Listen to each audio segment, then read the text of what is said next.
if there is a legal age to vote, get married, buy liquor, shouldn't there be a legal age to join social media platforms? Well, the Karnataka High Court suggested that the central government should probably consider imposing an age limit on the use of social media for youngsters, especially for school children, and suggested that the threshold age for access should be about 18 or 21, or when they get the right to vote. Now, the High Court Division Bench said that school-going children are so addicted to social media now that it would be better for the nation if the same is restricted for them. The matter came up when the Central Government's Council told the court that the law now requires a user to have an Aadhaar card and other documents before they can actually access certain online games. The court then asked why such identification was not being extended to social media as well. Now, while we look at these observations or remarks that have been made in the court, several questions, of course, do come up about whether this should be brought into the picture, because if you take a look at the data that has been put out time and again, now this is from 2021, where a study, in fact, by the National Commission for Protection of Child Rights has looked at somewhere the impact of internet accessibility on children. Now, as per this particular study, more than 9 in 10 children have considered themselves to be living in a world that is addicted to cell phones. Well, these are some startling numbers. Now, apart from that, over a third children and adolescents said that they view smartphones as the ultimate entertainment device. Now, these are some surprising numbers that we are looking at. We believe we'll have some guests as well who are going to be joining us to talk more about this particular issue. We're going to be going to them in a short while from now. And this is once again the High Court of Karnataka that has made these observations. Now, I have Mr. Kashish Talreja, influencer, who's also with us.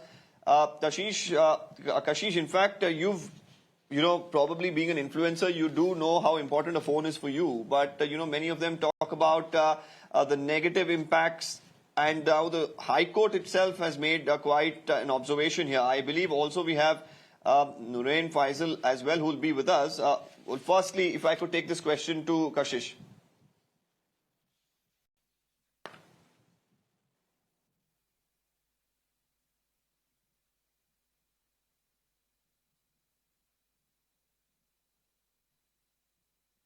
Hello, hi. Are you able to hear me, Kashish?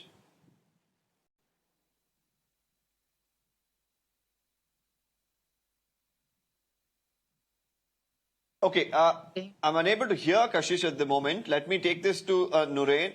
Nurain, how do you view this? Because you've been an educationist yourself. You see students on a daily basis, and you do definitely realize that phones are having a big impact on the children. So how do you really look at it? A negative one or a positive one, or do we really look at it as a balance of both?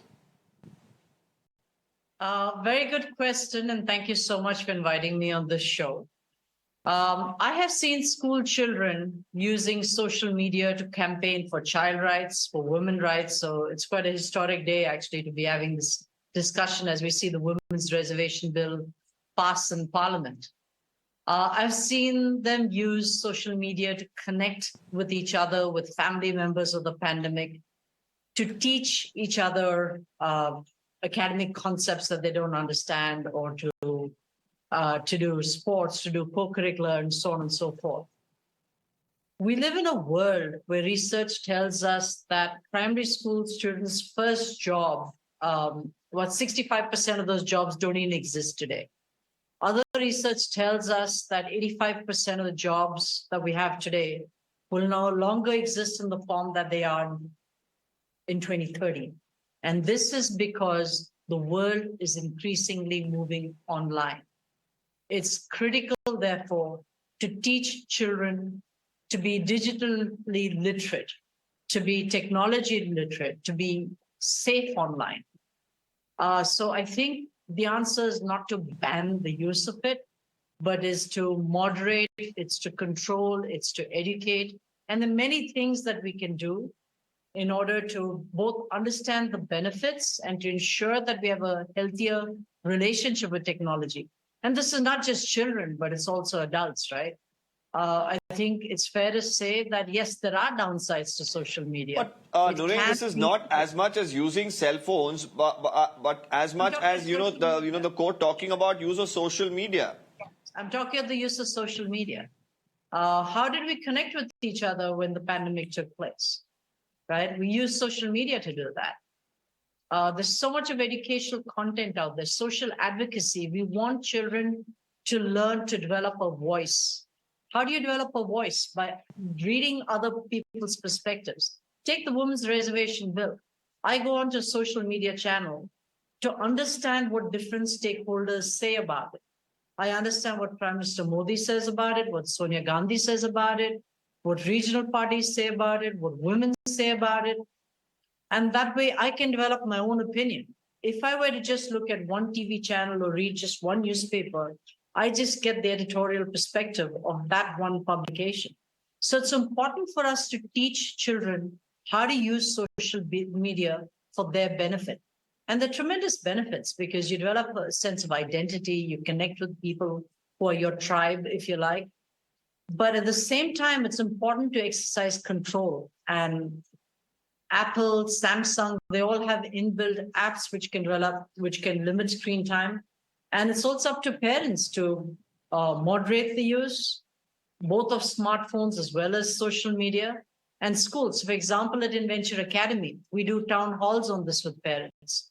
We do workshops with students. We've had cyber safety experts who work with the government of India come into workshops with students. We've developed a cyber policy on the do's and don'ts. We have listening circles. We have circle time. We have a code of conduct.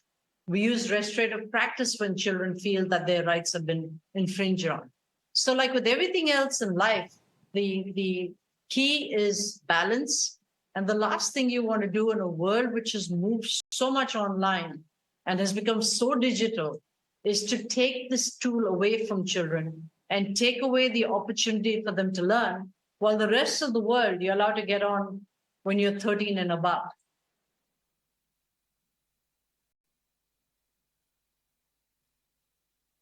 Okay. Kashish, I want to come to you quickly because we couldn't hear you earlier. Hopefully, we fixed that issue with you. Right now, you were trying to make a point because you, being an influencer yourself, you understand the importance of social media. But there are many out there. In fact, some of the study here says that an overwhelming 73% of the citizens, during a survey that was done, this was a study by the National Commission of Protection of Child Rights, say that they didn't want their children to have any sort of access to social media till the age of 15. But we do, of course, see multiple influencers who are coming up, mushrooming on social media much before that age. Hi. Yeah. So earlier I was not able to say something. So thank you for calling me on the show. So as our guest speaker was also telling us about that, it is not important that we ban the use. We can make the best use of social media is to moderate and to control. And the best part about the social media would be that we see children of very small age coming up and shining on the world of internet and making us learn about different things. So if we restrict the use, or if we say ban the use till the age of 15 also, then I am not sure that that will be solving the problem of children getting distracted, or children using or abusing the internet, or maybe getting influenced through that. I feel that in through internet, we, for an example, if there would be no internet for us as children, when I was what say age of 15, I was not that much involved into internet. There were times when I was not able to study online, where there was time when I was not able to search something very instantly, or maybe ask someone directly of my own age, maybe of my seniors or anyone, uh, very quickly. But with the usage of internet, it helps someone, or it helps some children or anyone to get that information, to explore, to connect. So I feel if we again moderate or control if we educate parents how, or if we teach parents, how they can teach their children the use of internet. Because there are small childrens when they are born, or when they are age of what, 4 years old. So when they are crying, we generally see this during this time, that when they cry or when they are like into that mood, so what parents do, they handle the phone, keep the phone, they keep the cartoon on, so that for the meantime the children is not crying. So that is how we are abusing the internet, we are abusing the usage of phones. So I think that should stop there. So I think the Okay. the I only want to quickly solution once again is. go back to Nurain. Kashish, I'll come back because there was a point that Nurain mentioned earlier about how, it has served as an advantage during the time of the pandemic, or, to be updated about the latest news events and much more. But there's also a concern about addiction, watching content which may not be desirable for that or appropriate for that age group, and spending too much time on some of the content that is probably just considered waste of time. Now, some of the other stats that I want to really point out, Nurain, here and ask you in that perspective. There was a 17-year-old boy, who died by suicide. This was over Instagram and Snapchat addiction. And later, of course, his parents went on to file a lawsuit. Now, another data that this is again on the internet, that 25 children have ended their lives in Kerala due to addiction to the internet and online gaming in the past 2.5 years. So how, when we look at these numbers, this is not something that can be ignored as well. And while you have the courts making these sort of observation, there is a concern in the society that probably the right usage of social media is also important. So how do you really check that? Absolutely, without a doubt. I think we all saying the same thing. I mean, it's tragic, the impact, particularly for the children who have lost their lives.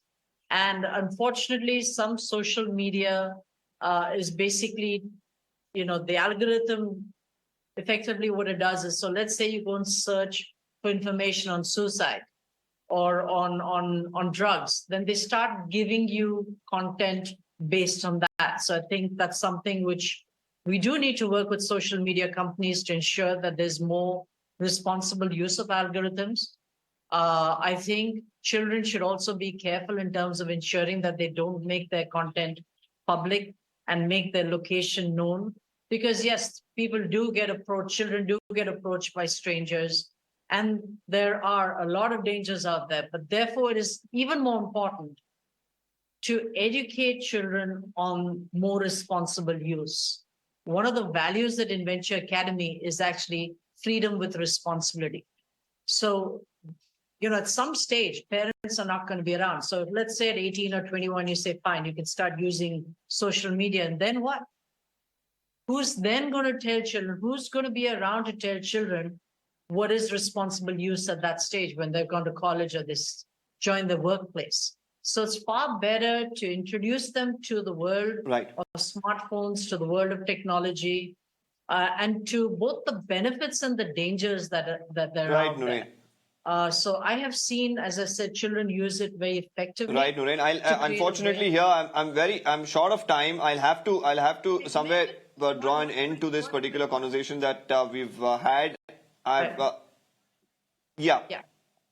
No, I was just about to say, we just reading an email here. We've been approached by the Fund for Global Human Rights, along with Enfold, and they're going to do a 1-year study at Inventure, amongst other schools, to figure out what the negative impact, or what the impact, rather, I won't say negative impact, but what the impact of social media is. Okay. So it'd be very interesting to see what those findings are, and perhaps in a year's time. Right. So Nurain, so basically, until a legislation of sorts or concrete rules have been put forth, either by the state or the central government, probably it is just question marks that still remain, and it is up to the parents, it's up to educational institutions like the ones you run yourself, to really decide on how to really go about this particular issue. We'll once again delve deeper into this. For now, I'll have to move on. We have some